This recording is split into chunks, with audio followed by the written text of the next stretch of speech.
வணக்கம், நான் உங்கள் அம்மா சமையல் மீனாட்சி. ஏற்கனவே நான் நிறைய இட்லி ஐட்டம் பண்ணியிருக்கேன். என்னென்னு கேட்டிங்கன்னா, காஞ்சிபுரம் இட்லி, மில்லட் இட்லி, சாதா இட்லி, அப்புறம் தால்ச்சா இட்லி, இப்படி நிறைய பண்ணியிருக்கேன். இன்றைக்கி கொஞ்சம் வித்தியாசமாக குடமிளகாய் இட்லி நம்ம பண்ண போகிறோம். காலையில் பிரேக்ஃபாஸ்ட்டுக்கு இது சூப்பராக இருக்கும். வாங்க எப்படி செய்யறதுன்னு பார்க்கலாம். குடமிளகாய் இட்லிக்கு தேவையான பொருட்கள் பாருங்கள். 1.5 கிலோ குடமிளகாய் வச்சுருக்கேன். அதுக்கப்புறம் கேரட் ஒன்றே பொடியாக நறுக்கி வச்சுருக்கேன். கோஸ் பொடியாக நறுக்கி வச்சுருக்கேன். உப்பு தேவையான அளவு 4 முட்டை வச்சுருக்கேன். வெங்காயம் 1 வெங்காயம் பொடியாக நறுக்கி வச்சுருக்கேன். பச்சை மிளகாவும் பொடியாக நறுக்கி வச்சுருக்கேன். கடல மாவு ஒரு 4 ஸ்பூன் வச்சுருக்கேன். அரிசி மாவு 1 ஸ்பூன் வச்சுருக்கேன். மஞ்சத்தூள் 1/4 டீஸ்பூன், மிளகுத்தூள் 1 டீஸ்பூன்.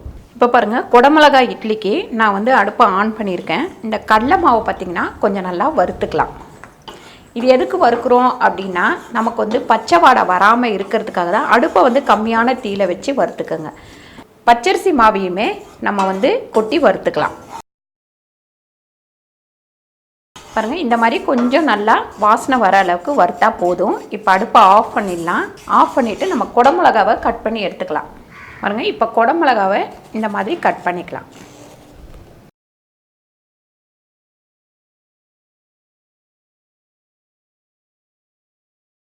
நல்லா அந்த விதை எல்லாமே எடுத்துட்டு அழகாக கட் பண்ணிக்கோங்க. இது நமக்கு தேவையில்லை, வேணும்னா நம்ம மேலே மூடி வச்சுக்கலாம். பாருங்கள், நல்லா சுத்தமாக எடுத்துக்கோங்க. இது பார்த்திங்கன்னா காலையில் பிரேக்ஃபாஸ்ட்டுக்கு ரொம்ப நல்லாவே இருக்கும். டேஸ்ட்டாக இருக்கும். 2வது ஹெவியாகவும் இருக்கும். உங்களுக்கு நல்லா மத்தியானம் வரைக்கும் பசியும் தாங்கும். 1 சாப்பிட்டாலே போதும். கொஞ்சம் நல்லா சாப்பிட்றவங்க அப்படின்னா 2 சாப்பிட்லாம். நல்லா நீங்கள் குடமிளகா வாங்கும்போது இப்படி கீழே வச்சா நிற்கிற மாதிரி பார்த்து வாங்கிக்கோங்க. கீழே இப்படி வைக்கும் போது உங்களுக்கு நிற்கணும். அந்த மாதிரி மட்டும் பார்த்து வாங்கிக்கோங்க. இப்போ இது எல்லாமே நம்ம வெட்டிட்டோம். எடுத்துகிட்டு மாவு ரெடி பண்ணிக்கலாம். இந்த மாவு நம்ம இதில் கொட்டிடலாம். வறுத்த மாவை இதில் கொட்டிடலாம். இப்போ நான் முட்டை ஊற்ற போகிறேன். நீங்கள் முட்டை சாப்பிட மாட்டீங்க, வெஜிடேரியன் அப்படின்னா இந்த அரிசி மாவு இன்னும் கொஞ்சம் கூட சேர்த்துக்கோங்க. கொஞ்சம் சோடா மாவும் சேர்த்துக்கோங்க, முட்டை போடலைன்னா. இப்போ இதில் பார்த்திங்கன்னா இந்த மஞ்சத்தூள் சேர்த்துக்கலாம். அதுக்கப்புறம் இந்த பச்சை மிளகாய், அதுக்கப்புறம் கேரட்டு, அதுக்கப்புறம் கோஸு. இப்போ இந்த வெங்காயம் சேர்த்துக்கலாம். நீங்கள் இந்த காளான், காலிஃப்ளவர் இந்த மாதிரி எல்லாமே சேர்த்துக்கலாம். இப்போ இதில் மிளகுத்தூள் சேர்த்துருக்கேன். அதே மாதிரி பாருங்கள், கரம் மசாலா பொடி சேர்க்கலாம். அதுக்கப்புறம் வெறும் மிளகாத்தூள் சேர்க்கலாம். இது உங்களோட விருப்பம் தான். உங்களோட டேஸ்ட்டுக்கு தகுந்த மாதிரி எல்லாத்தையுமே நீங்கள் சேர்த்துக்கோங்க. கொஞ்சம் கொத்தமல்லி சேர்த்துடலாம்.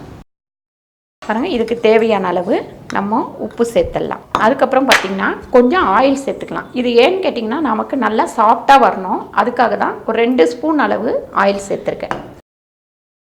முட்டையை உடச்சி இதில் ஊற்றிக்கலாம். நான் 6 குடமிளகாய்க்கு 4 முட்டை எடுத்திருக்கேன். இப்போ நீங்கள் உங்களுக்கு கடல மாவு பிடிக்காது அப்படின்னா இட்லி மாவு இருந்தால் இட்லி மாவு கூட இதில் கலந்துக்கலாம். பாருங்கள், இப்படி நல்லா கலந்தாச்சு. இப்போ நம்ம ஒரு குடமிளகாவிலையும் நம்ம இதை ஊற்றிக்கலாம்.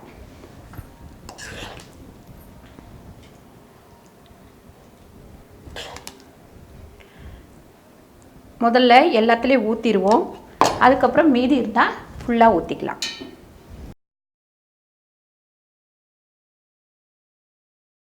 கொஞ்சம் வெந்ததுக்கப்புறம் அப்படி கொஞ்சம் மேலே வந்துடும். ஏன்னா முட்டை இல்லைங்களா, அதனால் கொஞ்சம் மேலே வரும். இதே நீங்கள் மாவு ஊற்றுனீங்கன்னா ஃபுல்லாகவே ஊற்றிடுங்க. பாருங்கள், குடமிளகாய் இட்லிக்கு மாவெல்லாம் ரெடி ஆயிடுச்சு. இப்போ அடுத்து நம்ம அடுப்பை ஆன் பண்ணிவிட்டு வச்சுக்கலாம். இப்போ நம்ம இட்லி சட்டியில் தண்ணி ஊற்றிக்கலாம். கொஞ்சம் அடுப்பை ஹையில் வச்சுருவோம். இதுக்குள்ளே இட்லி பாத்திரம் வச்சிடலாம். மேலே கொஞ்சம் சூடு ஏறும் போது நம்ம இதை வச்சா போதும். பாருங்கள், இப்போ தண்ணி கொதித்து மேலே ஆவி வருது. அந்த மாதிரி வர்ற ஸ்டேஜில் நம்ம இந்த பாருங்க, நான் மூடி போட்டு வச்சுருக்கேன். நம்ம மேலே வழிஞ்சு வராமல் இருக்கிறதுக்காக தான் இப்போ இந்த மூடி நம்ம போட்டிருக்கோம். வைக்கும் போது பார்த்திங்கன்னா பொறுமையாக வைங்க. இது நீங்கள் ஓவனில் கூட இதை நீங்கள் வச்சுக்கலாம்.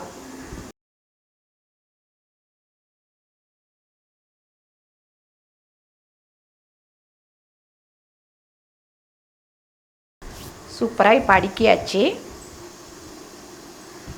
இப்போ நம்ம மூடி போட்டுடலாம். 10 நிமிஷம் இது ரெடி ஆகிறதுக்கு 10 நிமிஷம் ஆகும். பாருங்கள், சூப்பரான குடமிளகாய் இட்லி ரெடி ஆயிடுச்சு.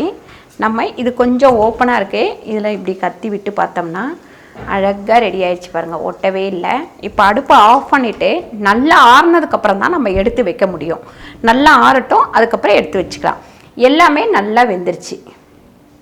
இப்போ பாருங்கள், இதை எடுத்துட்டு நம்ம பொறுமையாக எடுத்துக்கலாம், ஏன்னா உடஞ்சிரும்.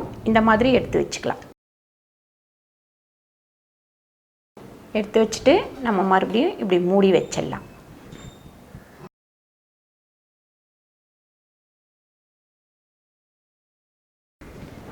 பாருங்கள், இதில் வந்து நீங்கள் இட்லி மாவு மட்டுமே கூட ஊற்றி, இட்லி மாவில் மசாலா எல்லாத்தையும் போட்டுட்டு அதுக்கப்புறம் ஊற்றி கூட வைக்கலாம். அப்படி பண்ணாலும் ரொம்ப நல்லாயிருக்கும்.